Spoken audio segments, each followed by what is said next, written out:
Welcome to BV9 news. ముందుగా headlines చూద్దాం. రెండు తెలుగు రాష్ట్రాల్లో ఘనంగా ఈద్ ఉల్ ఫితర్. మక్కా మసీదు వద్ద ప్రత్యేక నమాజ్. ఒకరికొకరు ఆలింగనం చేసుకుని శుభాకాంక్షలు తెలుపుకున్న ముస్లిం సోదరులు.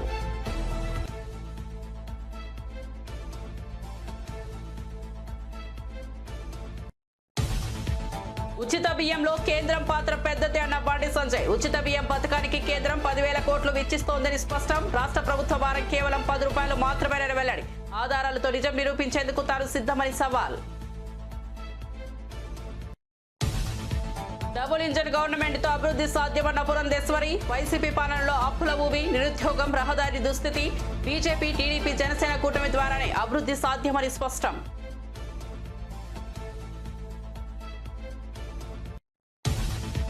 విశాఖ బీచ్ రోడ్ లో లోకేష్, వరుణ్ బే శాండల్స్ కొత్త హోటల్. ఆఫీస్ టవర్ కు భూమి పూజ. టీడీపీ కార్యకర్తలతో సమావేశంలో కీలక వ్యాఖ్యలు. కార్యకర్తలకు ప్రమాద బీమా పెంపు శుభవార్త.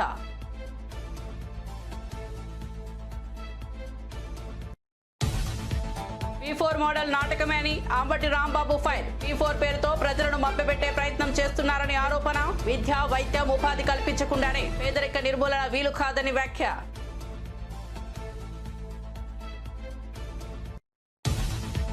రేవంత్ భాష తగదు అంటూ జగదీష్ రెడ్డి విమర్శ. హుజూరాబాద్ సభలో సీఎం వ్యాఖ్యలపై మండిపాటు. రైతు సమస్యలపై నిర్లక్ష్యం. నీటి కష్టాలపై ఉద్యమానికి రైతులు సిద్ధం కావాలంటూ పిలుపు.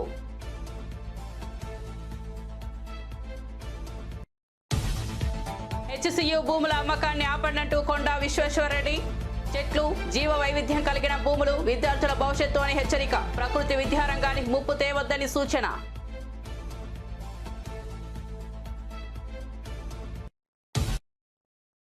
ఇక వార్త వివరాల్లోకి వెళ్తే, నెల రోజుల రంజాన్ ఉపవేశాలు సోమవారం ముగియడంతో రెండు తెలుగు రాష్ట్రాల్లో ముస్లిం సోదరులు ఈద్ ఉల్ ఫితర్ పండుగను ఘనంగా జరుపుకున్నారు. ఈ సందర్భంగా హైదరాబాద్ లోని మక్కా మసీద్ వద్ద ముస్లిం ప్రార్థనలు చేశారు. ఒకరికొకరు ఆలింగనం చేసుకుని శుభాకాంక్షలు చెప్పుకున్నారు. తెలంగాణలో ఉచిత సన్న బియ్యం పథకంపై కేంద్ర మంత్రి బండి సంజయ్ సంచలన వ్యాఖ్యలు చేశారు. ఈ పథకానికి సంబంధించి మెజారిటీ ఖర్చును కేంద్ర ప్రభుత్వమే భరిస్తోందని తెలిపారు. కిలో బియ్యానికి 40 రూపాయల చొప్పున రాష్ట్ర ప్రభుత్వానికి కేంద్రం చెల్లిస్తోందని వెల్లడించారు. రాష్ట్ర ప్రభుత్వంపై భారం కేవలం 10 రూపాయలు మాత్రమేనని స్పష్టత ఇచ్చారు. ఈ పథకానికి కేంద్రం అక్షరాల 10,000 కోట్లు వెచ్చిస్తోందని, దీనిని తాను ఆధారాలతో నిరూపించేందుకు సిద్ధమని సవాల్ విసిరారు. ఆ చిన్న చిన్న అమ్మాయిలు గుంజుకోబోతుంటే ప్రతి ఒక్కరు ఎడిచారు. ఒక్కరు చెప్పి భారతీయ జనతా పార్టీ డిమాండ్ చేస్తున్నది, విద్యార్థులు చేసేటువంటి బీఆర్ఎస్ పార్టీకి మెజార్టీ ఉన్నప్పుడు కూడా దాదాపు 70 ఓట్లకు పైగా ఉన్నప్పుడు కూడా ఇలా పోటీ చేయడానికి ఇలా ముందుకు వస్తలేదు. ఎందుకంటే కాంగ్రెస్ పార్టీ సహకరించడానికి. డబుల్ ఇంజన్ సర్కార్ ద్వారా ప్రగతి సాధ్యం అవుతోందని ఏపీ బీజేపీ అధ్యక్షురాలు పురంధేశ్వరి అన్నారు. విజయవాడలోని పార్టీ కార్యాలయంలో నిర్వహించిన సమావేశంలో ఆమె పాల్గొన్నారు. ఈ సందర్భంగా ఆమె మాట్లాడుతూ, ఆంధ్రప్రదేశ్లో అభివృద్ధికి తావు లేకుండా వైసీపీ పాలన సాగిందని పురంధేశ్వరి మండిపడ్డారు. గత వైసీపీ ప్రభుత్వం అప్పుల ఊబిలోకి రాష్ట్రాన్ని నెట్టేసిందన్నారు. రహదారులను అధ్వాన స్థితికి చేర్చింది. రాష్ట్రంలోని యువతకు ఉపాధి దక్కలేదని తెలిపారు. మద్యం మాఫియాతో వైసీపీ నేతలు భారీగా డబ్బులు చేసుకున్నారని ఆరోపించారు. ఈ క్రమంలో బీజేపీ, టీడీపీ, జనసేన కూటమితో రాష్ట్ర అభివృద్ధి సాధ్యమవుతోందన్నారు. కార్యకర్తలు అద్భుతంగా పనిచేసిన ప్రజల నుండి వస్తున్నటువంటి భావన ఇవాళ 3 పర్యాయాలు కేంద్రంలో భారతీయ జనతా పార్టీ అధికారంలోకి వచ్చింది అని అంటే అది ప్రజల్లో ఉన్నటువంటి ఆ సానుకూల భావన ఏదైతే ఉందో అదే ఆశీర్వాదంగా మారి, ఆదరణగా మారి 3వ పర్యాయం కూడా నరేంద్ర మోడీ గారి నాయకత్వంలో మరి ఎన్డీఏ కూటమి అక్కడ కేంద్రంలో అధికారంలోకి వచ్చినటువంటి పరిస్థితి మనం అందరం కూడా గమనిస్తున్నాం. మేము ఎన్నికల సందర్భంలో చెప్పాం, డబుల్ ఇంజిన్ సర్కార్ ఉన్నట్లయితే అంటే కేంద్రంలో ఎన్డీఏ కూటమి, అదేవిధంగా రాష్ట్రంలో కూడా ఎన్డీఏ కూటమి అధికారంలో ఉన్నట్లయితే మనం మన రాష్ట్రాన్ని అభివృద్ధి చేసుకునేటువంటి అవకాశాలు మెండుగా ఉంటాయి అని చెప్పి ఆనాడు మేము ఎన్నికల సందర్భంలో చెప్పాం. అంతకు ముందు ఉన్నటువంటి 5 సంవత్సరాల పాలన ఏదైతే ఉందో, ఒక రకంగా చెప్పాలంటే అభివృద్ధి అనేది అనే పదానికి తావులేదు. అప్పుల ఊబిలో రాష్ట్రం కూరుకుపోయింది. అద్భుతంగా అభివృద్ధి చెందవలసినటువంటి ఆంధ్ర రాష్ట్రం అప్పుల రాష్ట్రంగా మారిపోయింది. అటువంటి పరిస్థితుల్లో ప్రజలు కూడా ఎక్కడ అభివృద్ధి, రోడ్ల పరిస్థితి అయితే అధ్వాన్నంగా ఉన్నటువంటి విషయం మనందరికీ తెలుసు, మనం అందరం కూడా అనుభవించినటువంటి నేపథ్యం. అది మాత్రమే కాకుండా విద్వేషం, ఎవరైనా నోరు విప్పి ప్రభుత్వం ఈ పని చెయ్యలేదు అని కనుక చెప్పామంటే వెంటనే ఎస్సీ ఎస్టీ అట్రాసిటీ యాక్ట్ పెట్టడం, వారిని జైల్లో పెట్టడం, ఇబ్బంది పెట్టడం, ఇటువంటి పరిస్థితులు మన విషయం కాదు. కనుక ఏదైతే భారతీయ జనతా పార్టీ విశ్వసించే ప్రజల పక్షాన నిలబడుతూ ప్రజాగళం భారతీయ జనతా పార్టీ కావాలి అనేటువంటి ఆలోచన ఏదైతే ఉందో దానికి కట్టుబడి భారతీయ జనతా పార్టీ ఇన్ని సంవత్సరాలు కూడా ముందుకు వస్తుంది. ఆ సందర్భంలో ఎన్నికల్లో మేము చెప్పాం, డబుల్ ఇంజిన్ సర్కార్ వస్తే ఖచ్చితంగా ఆంధ్ర రాష్ట్రం ఆ కష్టమైనటువంటి పరిస్థితుల నుండి బయటపడి అభివృద్ధి పదంలో ముందుకు వెళ్ళేటువంటి అవకాశం ఉంటుందని. ఇవాళ చూసినట్లయితే ఇక్కడ కూడా ప్రజలు ఆ పాలనకి స్వస్తి చెప్పాలి, మంచి పాలనని తీసుకురావాలనేటువంటి ఆలోచనతోటి ఎన్డీఏ కూటమి ఏ విధంగా భారతదేశానికి సుపరిపాలన అందిస్తుందో అదేవిధంగా ఆంధ్ర రాష్ట్రానికి కూడా అందించేటువంటి అవకాశం ఉంటుంది అనేటువంటి ఆలోచనతోటి ఆంధ్ర రాష్ట్రంలో కూడా ఎన్డీఏ కూటమికి ప్రజలు పట్టం కట్టారు, ఆశీర్వదించారు. ఇవాళ మనం చూసినట్లయితే మరి మోడీ గారు, చంద్రబాబు నాయుడు గారు, పవన్ కళ్యాణ్ గారు, వీరు ముగ్గురు కూడా చక్కటి సమన్వయంతో ముందుకు వెళ్తూ ఇవాళ రాష్ట్రానికి రావాల్సినటువంటి వనరులు ఏ విధంగా వస్తున్నాయి ప్రజలందరికీ తెలుసు. ఆగిపోయినటువంటి పోలవరానికి 15,000 కోట్లు ఇచ్చారు. ఆగిపోయినటువంటి అమరావతికి, మన అసలు రాజధాని లేని రాష్ట్రంగా ఉన్నటువంటి ఆంధ్ర రాష్ట్రానికి అమరావతికి 12,500 కోట్లు మరి ఏడీబీ నుండి, అదేవిధంగా ఇంకొక 11,000 కోట్లు హడ్కో నుండి ఇవ్వటం కానివ్వండి, మరి రోడ్ల మరమ్మతుకు కావాల్సినటువంటి వనరులు పైనుండి సమకూర్చుకోవటం, ఇవాళ గుంతలమయంగా ఉన్నటువంటి రోడ్ని ఒకంత మనం బాగు చేసుకునేటువంటి పరిస్థితి రాష్ట్రంలో చూస్తున్నాం. ఇది ఎందుకంటే కేంద్రం ఇచ్చినటువంటి సహకారం. పంచాయతీ రాజ్కి 4,800 కోట్లు కేంద్రం ఇచ్చింది. విశాఖ బీచ్ రోడ్ లో తాజ్ వరుణ్ గ్రూప్ ఆధ్వర్యంలో వరుణ్ బే శాండ్స్ పేరిట నూతనంగా నిర్మించడానికి తలపెట్టిన అత్యాధునిక హోటల్ ఆఫీస్ టవర్ కు మంత్రి నారా లోకేష్, నారా భువనేశ్వరితో కలిసి భూమి పూజ చేసిన విషయం తెలిసిందే. అనంతరం ఎలమంచిలి నియోజకవర్గ టీడీపీ ఉత్తమ కార్యకర్తలతో మంత్రి నారా లోకేష్ సమావేశమయ్యారు. ఈ సందర్భంగా ఆయన మాట్లాడుతూ కార్యకర్తలకు కూడా ఉపాధి కల్పించాలని సీఎం చంద్రబాబు నిత్యం అంటారని తెలిపారు. ఈ క్రమంలో 3.5 దశాబ్దాల క్రితం హెరిటేజ్ అనే విత్తనం నాటారని తెలిపారు. ఈ క్రమంలో పార్టీలో చాలా మంది యువతకు ఉపాధి అవకాశాలు కల్పిస్తున్నామన్నారు. కార్యకర్తలే టీడీపీ అధినేతలు అన్నారు. ఈ సందర్భంగా ఉత్తమ కార్యకర్తలను మంత్రి లోకేష్ అభినందించారు. ఈ క్రమంలో మంత్రి కార్యకర్తలకు శుభవార్త చెప్పారు. కార్యకర్తలకు ప్రమాద బీమా మరింత పెంచుతున్నామని పేర్కొన్నారు. ఎవరు ఊహించలేదు 175 స్థానాలకి 94% సీట్లు మనం కైవసం చేసుకుని 164 స్థానాలు గెలుస్తామని. అది సాధించాం. 4వ సారి ఆంధ్ర రాష్ట్ర ముఖ్యమంత్రిగా చంద్రబాబు నాయుడు గారు ప్రమాణ స్వీకారం కూడా చేస్తాం జరిగింది. బాబు గారు ఇప్పుడు పదే ఒక మాట అంటున్నారు, 95 CBN అని. అంటే 95లో ఎట్లయితే నేను పనిచేశానో, కార్యకర్తలు పార్టీ ఎట్లయితే అనుసంధానం అయిందో అది మీరు చేయాలి, నేను పని చేయాలని పదే చంద్రబాబు నాయుడు గారు చెప్తాం జరిగింది. మీరు ఈరోజు పార్టీలో చూస్తే ఒక మార్పు వచ్చింది. చాలా మంది పెద్దలు యువకులకి అవకాశాలు ఇస్తాం జరిగింది. మాలాంటి యువకులకి 1995 CBN ఏంటో మాకు తెలియదు. నేను ఫోన్ చేసి కనుక్కున్నా. అశోక్ గజపతిరాజు గారు లాంటి పెద్దవాళ్ళతో మాట్లాడా. వాళ్ళందరితో మాట్లాడింది అందుకు కూడా అర్థమైంది, పార్టీలో ఒక మార్పు రావాలి, అది సాధించాలంటే ఆ మార్పే కార్యకర్తలు, తెలుగుదేశం పార్టీ అధినేతలు.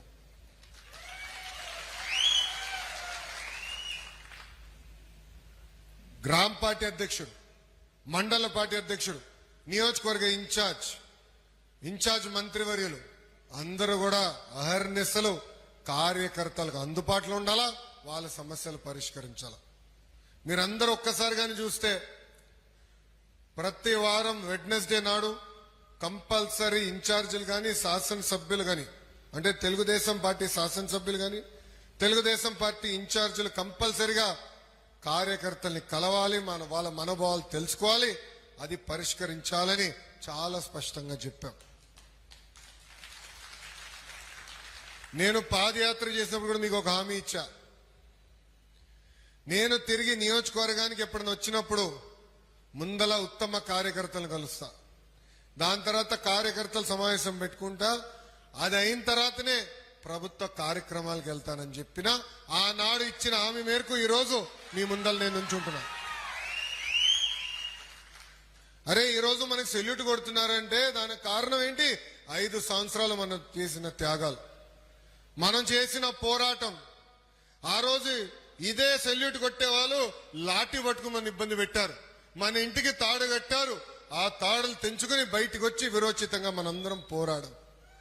అందుకే చెప్పిన, ఆనాడే చెప్పిన, ఇక్కడి నుంచే మొదలు పెడతాను ఆ కార్యక్రమాన్ని. కార్యకర్తల్ని కలిసిన తర్వాతనే ఏ కార్యక్రమాన్ని నేను చేయబడతాను.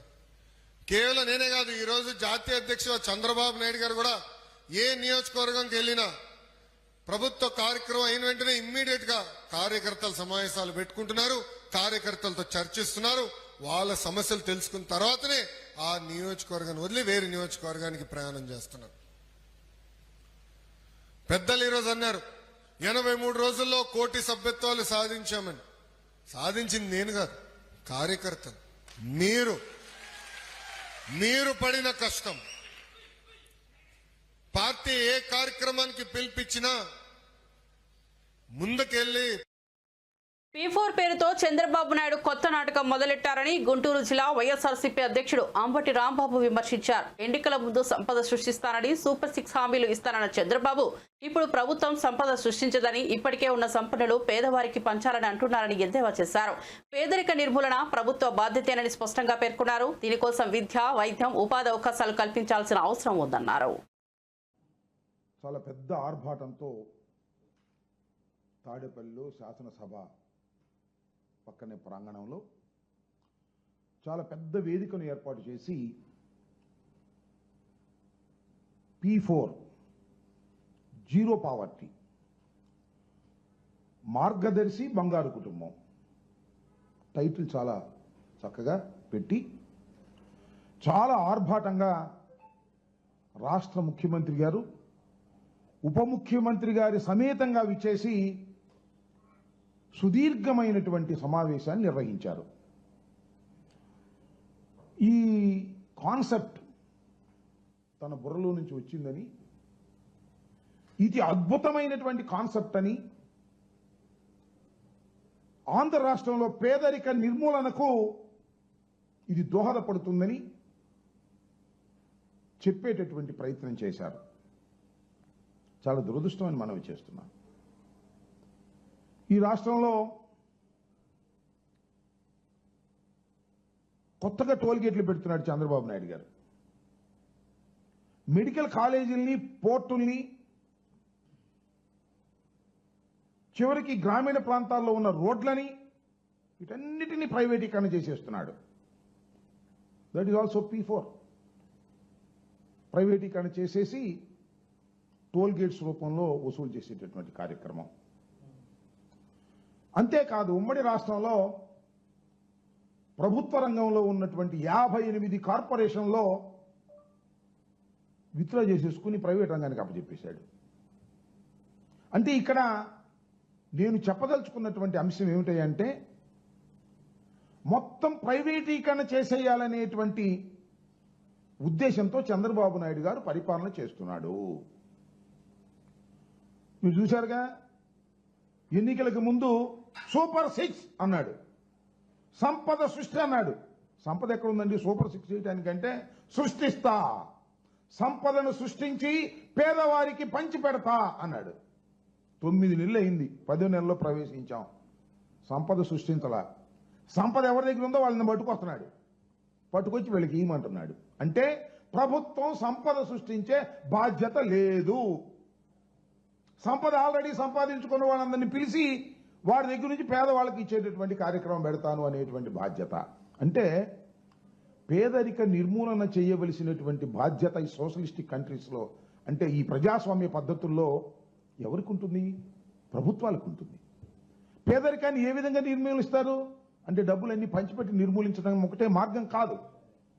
పేదరిక నిర్మూలన అంటే ఆ ప్రాంతంలో ఉన్నటువంటి పేద ప్రజలను పైకి తీసుకురావడం, ఉచితంగా విద్యను అందించటం, నాణ్యమైనటువంటి వైద్యాన్ని ఇవ్వటం, వారి కాళ్ళ మీద వాళ్ళు నిలబడే విధంగా ఉపాధి కల్పించటం, ఇలాంటి కార్యక్రమాలు చేయటం ద్వారా పేదరికాన్ని నిర్మూలించేటటువంటి కార్యక్రమం చేయవలసినటువంటి బాధ్యత ప్రభుత్వాల మీద ఉంటుంది. ఇవాళ ప్రభుత్వం మీద లేదంట. చాలా మంది ఉగాదిని చాలా అద్భుతంగా తొలి పండుగను చేసుకున్నారు. ఈ రాష్ట్ర ప్రభుత్వం హుజూర్ నగర్ సభలో సీఎం రేవంత్ రెడ్డి వ్యాఖ్యలపై మాజీ మంత్రి జగదీష్ రెడ్డి తీవ్రంగా స్పందించారు. ముఖ్యమంత్రి స్థాయికి తగని భాషను రేవంత్ వాడుతున్నారని, అదే భవిష్యత్తులో ఆయనకు బొంద పెడుతుందని అన్నారు. సోనియా హామీలను నమ్మిన ప్రజలు మోసపోయారన్నారు. కాళేశ్వరం నీటి పంపక వ్యవస్థ పూర్తిగా స్తంభించిందని, రైతులకు నష్టాలు జరుగుతున్నాయని విమర్శించారు. కూలిపోయిందని చెప్పిన మేడిగడ్డ ప్రాజెక్టు పైన నిలబడి ఆ రోజు నాడు 9,60,000 క్యూసెక్ల నీళ్లు పోతున్నాయి. దాంట్లో అది ప్రవహిస్తున్న సందర్భంలోనే మేము అదే ప్రాజెక్టు మీద నిలబడి చెప్పినాం, ఈ ప్రాజెక్టు బ్రహ్మాండంగా ఉంది, మేము దీనిపైన నిలబడి ఉన్నాం.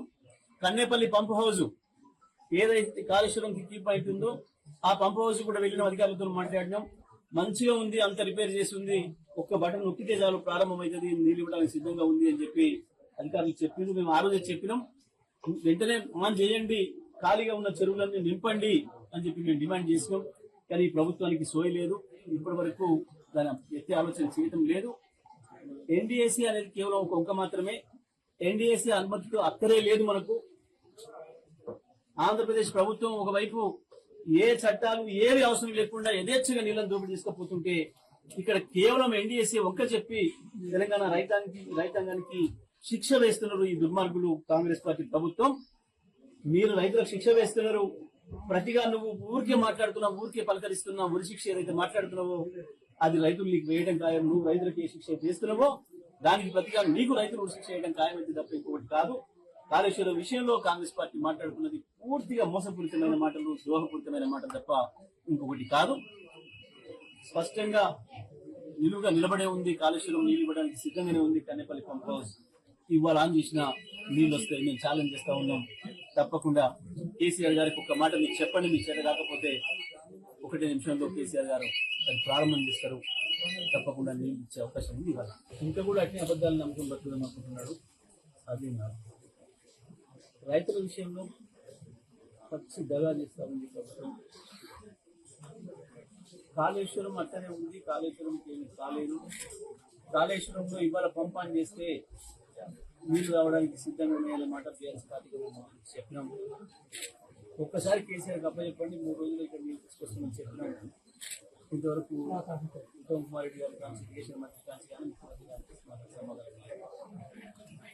రైతాంగానికి మళ్ళీ కష్టాలు మొదలైన ఈ ప్రభుత్వం వచ్చిన తర్వాత ఏ రైతులు అడిగినా కన్నీళ్ళతో చెప్తున్నారు, శాపనార్థాలు చెప్తున్నారు. రుణమాఫీ విషయంలో మోసమే, రైతు బంధు విషయంలో మోసమే, రైతు భరోసా విషయంలో మోసమే, వరిధాన్యం కొనుగోళ్ల విషయంలో మోసమే, నీళ్ళు ఇచ్చే విషయంలో మోసమే. ప్రతి చోట ఈ ప్రభుత్వం రైతాంగాన్ని దగా చేస్తుంది. కొంటే ధాన్యానికి బోనస్ ఇవ్వాల్సి వస్తుందని చెప్పి దాన్ని కొనడం ఎత్తేసింది. ఇప్పటివరకు ఈ ప్రభుత్వం వచ్చిన దగ్గర నుంచి మీరు కొనుగోలు చేసిన ధాన్యం ఎంత అంటే ఎవరు కూడా సమాధానం చెప్పలేదు. ముఖ్యమంత్రి దగ్గర సమాధానం లేదు.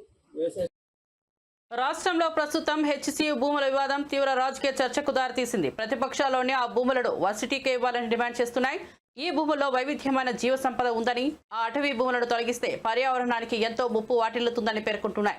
తాజాగా ఈ వివాదంపై బీజేపీ ఎంపీ కొండా విశ్వేశ్వరరెడ్డి స్పందించారు. హెచ్సియు భూములపై ప్రభుత్వం మరోసారి ఆలోచించాలని సూచించారు.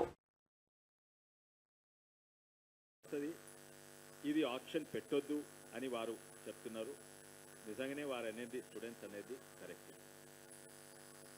చట్ట ప్రకారంగా ప్రభుత్వం చేయవస్తుందో అది కరెక్టా కాదా అని ఇప్పుడు పిల్ కూడా వేసిండ్రు కొంతమంది. ఆ కోర్టు నడుస్తుంది. అది నేను అనుకుంటా నిరంజన్ రెడ్డి గారు అడ్వకేట్ అపియర్ అవుతారు. దాంట్లో ఎన్నో లీగల్ అంశాలు ఉన్నాయి. కానీ ప్రభుత్వం అయితే వాళ్ళు కాన్ఫిడెంట్గా చెప్తుంది ఇది ప్రభుత్వ భూమి అని. వాస్తవంగా చరిత్రలు చూస్తే ఈ మొత్తం భూమి అలాట్ చేసి నోటిఫై చేస్తా అన్నారు. గత ప్రభుత్వాలు, ఇంతకుముందు టీఆర్ఎస్ ప్రభుత్వం కన్నా ముందు కాంగ్రెస్, తర్వాత మన టీడీపీ ప్రభుత్వం ఉన్నది. అయితే అప్పుడు మొత్తము నోటిఫై చేస్తామన్నారు, అప్పుడు కాలేదు. దాని తర్వాత కాంగ్రెస్ ప్రభుత్వం వచ్చింది, అది కాలేదు. దాని తర్వాత తెలంగాణ వచ్చింది, టీఆర్ఎస్ ప్రభుత్వం వచ్చింది, అప్పుడు నోటిఫై చేయలేదు. అందుకే మాకు హక్కు ఉన్నది, ఇప్పుడున్న కాంగ్రెస్ ప్రభుత్వానికి హక్కు ఉన్నది. ఏంటంటే అది ప్రభుత్వ భూమి, మేము అమ్ముకోవచ్చు. నిజంగానే అది ప్రభుత్వ భూమి ఉన్నా కూడా దాంతో ప్రభుత్వ భూమి అన్నందుకు లీగలీ సాధ్యమైనందుకు మీరేమంటే అది చేసుకోవచ్చా? ప్రకృతిని నష్టం చేసుకోవచ్చా? ఆడ 30,000 ఏళ్ల సంది ఉన్న రాక్ ఫార్మేషన్ పగలగొట్టొచ్చా? అది లీగలీ చూస్తుంది. కానీ ఒకవేళ మీరు అమ్మదలుచుకుంటే, ఒకవేళ నిజంగానే అయిపోతే కూడా మీరు ప్రకృతిని, ఆ గ్రీన్ స్పేస్ని కాపాడాలి.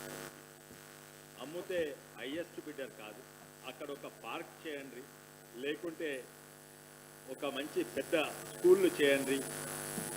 కానీ ముఖ్యంగా లంగ్ స్పేస్ హైదరాబాద్ కావాలి. ఒకవేళ గిట్ట గెలిచి కూడా మీరు అమ్ముతే తరాలకు గ్రీన్ స్పేస్ పోతుంది. స్టూడెంట్స్కు కాదు, ఇక్కడ హైదరాబాద్ వాసులకు ఏది మంచిదో మీరు అప్పుడు కేసీఆర్ వాళ్ళ కొడుకు ఇద్దరు కలిసి ఆ ప్రభుత్వం నడిపిండ్రు. వాళ్ళు కూడా ఆస్తులు అమ్ముకున్నారు, భూములు అమ్ముకున్నారు, ఇటువంటి భూములే అమ్ముకున్నారు. నియో పోలీస్ అని పెద్ద పెద్ద గుడ్లునే అమ్ముకున్నారు. తర్వాత మన రాజేంద్ర నగర్, హిమాయత్ సాగర్ దగ్గర, బుద్వేల్ దగ్గర అక్కడ కూడా 100,000 ఎకరాలు అమ్ముకున్నారు. మీరు కూడా అదే చేస్తున్నారు. అది నిజంగానే వేరే మార్గం చూడండి, ఈ భూమిని కాపాడండి. ఇంకోటి, కొందరు టీఆర్ఎస్ వాళ్ళు ఇప్పుడు బతుకుంటున్నారు, వాళ్ళే భూములు అమ్ముకున్నారు, వాళ్ళే ఆ రోడ్ వేసుకున్నారు, వాళ్ళే నోటిఫై చేయలేదు, వాళ్ళే అలాట్ చేయలేదు. ఇంకా కన్నుండే తండ్రి కొడుకులకు ఇది కూడా అమ్ముదామా? మళ్ళోసారి టర్మ్ వస్తే వాళ్ళు ఇప్పటి వరకు అమ్మేసుకుంటుంటుంది. కనీసం వీళ్ళన్నా వింటున్నారు, కానీ వాళ్ళు ఇప్పటి వరకు అమ్మేసుకుంటుంటుంది. ఇప్పుడు వాళ్ళు ధర్నా చేస్తున్నట్టు కేవలము తెలంగాణలో రేవంత్ రెడ్డి రాక్షస రాజ్యంగా మారిందని BRS MLC doctor Dasoju Shravan తీవ్రంగా విమర్శించారు. 400 ఎకరాల యూనివర్సిటీ భూములను రియల్టర్లకు కట్టబెట్టే కుట్రలో ప్రభుత్వం భాగస్వామి అవుతోందని ఆరోపించారు. విద్యార్థుల నోర్లలో బట్టి కొట్టేలా భూములను లాక్కునే ప్రయత్నం జరుగుతోందని చెప్పారు. రోహిత్ వేముల స్ఫూర్తితో భూములను కాపాడేందుకు విద్యార్థులు చేపట్టిన శాంతియుత నిరసనపై కేంద్ర ప్రభుత్వం అత్యంత దుర్మార్గంగా దాడులు చేసి అక్రమ అరెస్టులకు పాల్పడిందని తీవ్ర ఆగ్రహం వ్యక్తం చేశారు.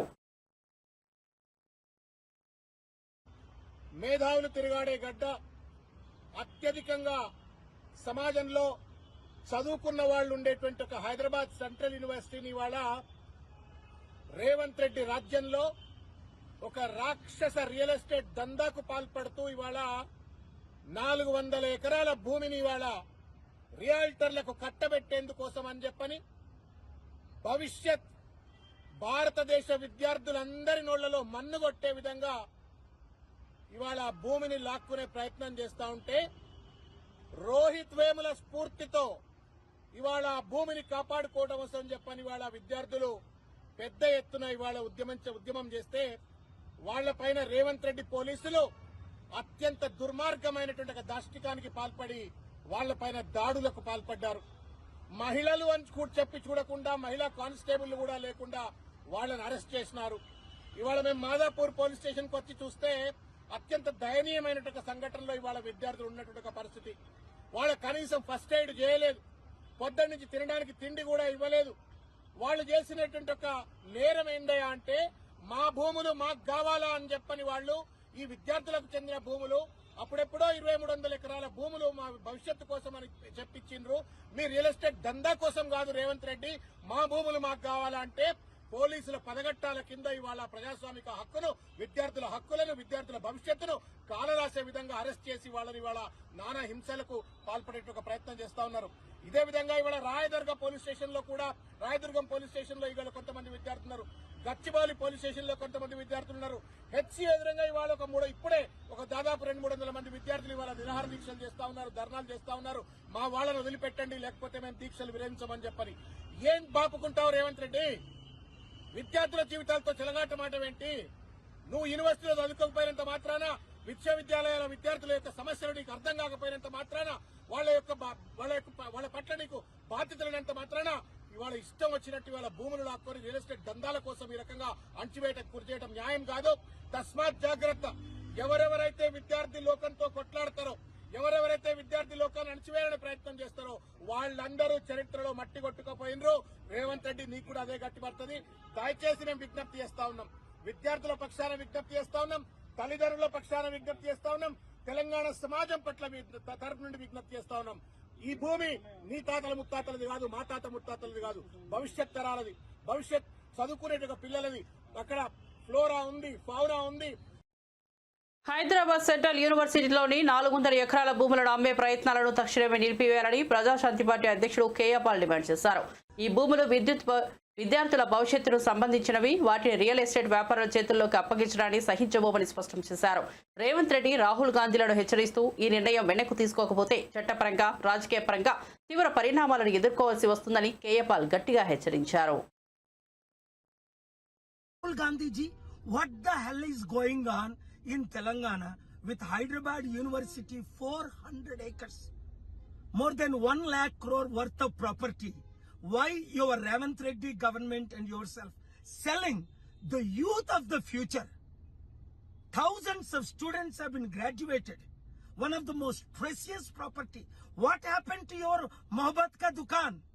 You promised the youth the future in your Bharat Jodo Yatra. Who will believe you if you are selling this to Adani, taking the few and beating them up on Eid Mubarak Day? Young girls, boys being arrested, thrown in. Is that all you care about, is how much money he is giving you? Please stop immediately within 72 hours. Otherwise I will have to file public interest litigation to protect the youth of India, especially the youth of Telugu people who are studying in universities, who are fighting, and you are brutally, your police, your Ravant Reddy government is brutally beating them up. Destroyed Telangana. We will collapse your government if you don't take this plan back. Remember, I stopped the steel plant sale. I stopped the lands of Kamareddy farmers. It doesn't matter which government. You cannot sell the future of youth. Share this video with everybody until it reaches Rahul Gandhi, Sonia Gandhi, Ravant Reddy and all other. Please media, protect the democracy. Bulletin ముగించే ముందు headlines మరోసారి చూద్దాం.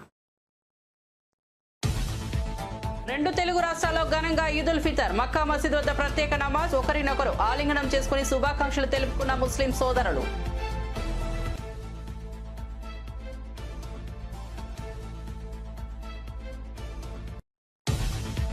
ఉచిత బియ్యంలో కేంద్రం పాత్ర పెద్దది అన్న బండి సంజయ్. ఉచిత బియ్యం పథకానికి కేంద్రం 10,000 కోట్లు వెచ్చిస్తోందని స్పష్టం. రాష్ట్ర ప్రభుత్వ భారం కేవలం 10 రూపాయలు మాత్రమేనని వెల్లడి.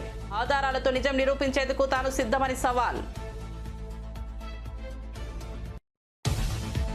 డబుల్ ఇంజన్ గవర్నమెంట్ తో అభివృద్ధి సాధ్యమన్న పురంధేశ్వరి. వైసీపీ పాలనలో అప్పుల ఊబి, నిరుద్యోగం, రహదారి దుస్థితి.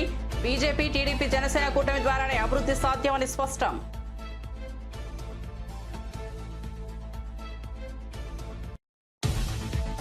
విశాఖ బీచ్ రోడ్ లో లోకేష్, వరుణ్ బేస్ హ్యాండ్స్ కొత్త హోటల్, ఆఫీస్ టవర్ కు భూమి పూజ. టీడీపీ కార్యకర్తలతో సమావేశంలో కీలక వ్యాఖ్యలు. కార్యకర్తలకు ప్రమాద బీమా పెంపు శుభవార్త.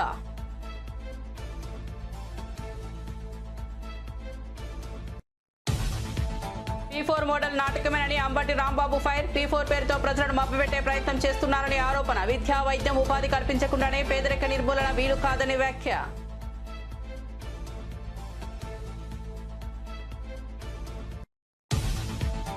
రేవంత్ భాష తగదు అంటూ జగదీష్ రెడ్డి విమర్శ. హుజూరాబాద్ సభలో సీఎం వ్యాఖ్యలపై మండిపాటు. రైతు సమస్యలపై నిర్లక్ష్యం, నీటి కష్టాలపై ఉద్యమానికి రైతులు సిద్ధం కావాలంటూ పిలుపు.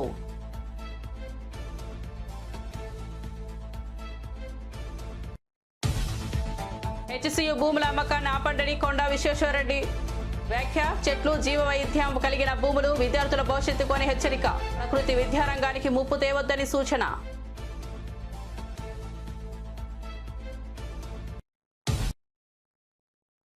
ఇవి బులెటిన్ అప్డేట్స్. చూస్తూనే ఉండండి BV9 న్యూస్.